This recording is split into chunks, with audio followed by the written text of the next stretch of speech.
Hi friends, என்னடா இது துணி எடுத்து போடுறேன்னு பார்க்குறீங்களா? இது வந்து காலையில் இல்லைங்க, ஈவினிங். இது எப்போ வெயில் வந்து வாட்ட ஆரம்பிச்சிட்டோ அப்போதுலேருந்து ஈவினிங்லேருந்து தான் துணி காய போட ஆரம்பிச்சிட்டேன் நான். ஏன்னா துணியில் இருக்கிற தண்ணியெல்லாம் சுத்தமாக வற்றி போய் கலர் ஷேடாக போயிடுது. அதனாலேயே நான் வந்து ஈவினிங் போட ஆரம்பிச்சிட்டேன்னா, ஈவினிங் போட்டுட்டு காலையில் ஒரு 11 o'clock நான் துணி எடுத்து மடித்து உள்ளே வச்சுடுவேன்.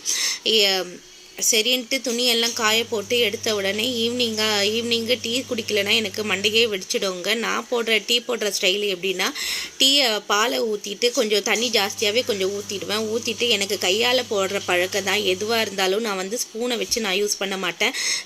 நிறைய பேரும் இப்படி தான் யூஸ் பண்ணுவீங்க. யாரெல்லாம் இந்த மாதிரி அளவு இல்லாமல் கையிலேயே எடுத்து போட்டு பழக்கம்னு சொல்லி எனக்கு கமெண்ட் பண்ணி சொல்லுங்கள். நல்லா ஒரு 10 to 15 minutes ஆன உடனே டீ நல்லா கொதித்து நல்ல பச்சை வாசனை போயிட்ட பிறகு தான் குடிப்பேன். இதுதானுங்க என்னோட ஈவினிங் ரூட்டிங்கு. அதுவும் கொதிக்க நான் அப்போவே குடிச்சிடுவேன்.